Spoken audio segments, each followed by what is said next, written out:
Good morning, friends. Let's continue our discussion about Spark RDD persistence. And in the previous video, we have seen that we have written some unit test cases in which we try to test everything related to cache and the persist method. So by cache, we know that if we call the explicit cache method, in that case, the Spark will always try to explicitly load all the RDD data in the memory. And so that is a default behavior, and we can explicitly call it by calling the cache method. So this is what we did, and we wrote our unit test cases in which we are explicitly calling this cache. And the other method which is available is persist method, in which we can also pass several type of storage levels. For example, we can pass memory only, memory and disk.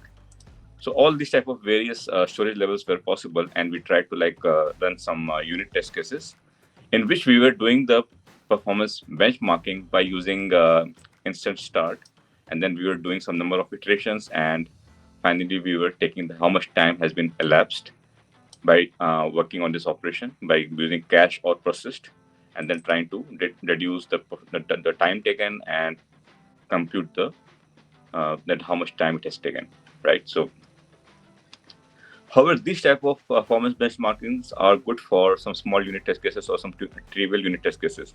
If we are trying to actually, we're talking about this context of big data and running a very huge application in the production servers on the Linux servers, this way of performance benchmarking is not efficient enough, because once we run these unit test cases, there are a lot of factors which are affecting the actual performance of this unit test.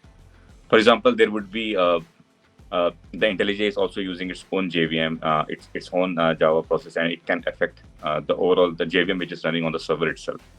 Besides that, there are a lot of performance tuning which is done by the JVM, which can actually cause not to give us the exact performance behavior of the test that we are running. So for that, there's another advanced version of Java performance benchmark available to us, which is called as JMH. JMH stands for Java Micro Benchmark Harness. Using this Java Micro Benchmark Harness, or JMH, we can actually avoid all those like JVM performance, warm-up iterations and all, to give us the exact performance which we are trying to measure. So in this video, we'll learn that how to set up JMH and how to run all these test cases again for various cache and persist methods based on various storage levels. So let's jump into that. First of all, we will see that how we can set it up using our Maven build. Setting up JMH is very, very simple if you are using Maven form.xml. So we just need to include two dependencies. One is JMH core, and the other one is JMH generator and process. So these are the two artifact IDs that we need to include as our dependency in our form.xml. After that, we have to just include this Maven shade plugin. This Maven shade plugin is here. So this is our Maven shade plugin. So just add two dependencies, just add this one plugin, and then we are set up for writing our benchmark test. It's that simple. And this plugin is exactly same as what you can copy it, exactly same as given in the Maven site. So it's exactly the same which I have copied here. So this part is our Maven shade plugin.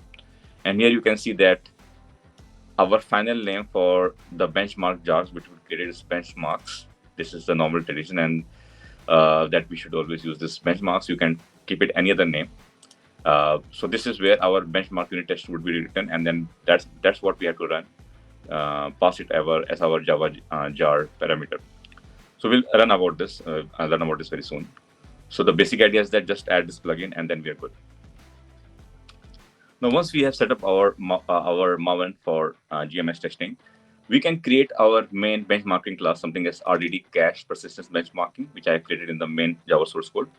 And it's exactly the same unit, whatever that we have built in our unit test case. I have copied the same level of unit test case, and then I will show that how we can create those benchmark unit test cases in this main source code. So here I have created, first of all, some annotations here, which are available once we put our JMH dependencies. So let's go one by one for each of them. First of all is warm-up. As the name says that the warm-up will be actually like running just having a dry run for 10 times. Iteration will be 10 and then the time will be taken at 5. So we are going to run it like 10 times just for the JVM warm-up. Because once we are doing the JVM warm-up, all JVM, the hotspot will try to like identify a lot of critical sections and will try to like compile the sum of the code into its code cache. So we want to like avoid all those, like all just have a real implication that when we run this code in our production-based server, in our Linux server, there also when we start our application in the morning, so a lot of JVM warm-up is done and all those hotspots are identified. So just trying to mimic exactly the same scenario. That's why we had to include this warm-up. After that is the actual measurement one, where we will measure it 5 times. So each of the benchmark that we have created, it will measure it 5 times in 5 iterations, and then take an average of those 5. Then the other one is fork. Fork value is equal to 3 means that the JVM will use 3 threads to run all these benchmark tests.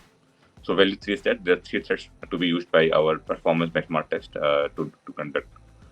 And then we will have benchmark mode.average time.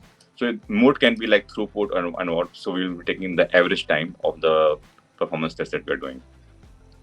Finally, the output time unit would be measured in milliseconds, and the state is marked as score.benchmark. What the state does is that it will try to avoid any constant folding.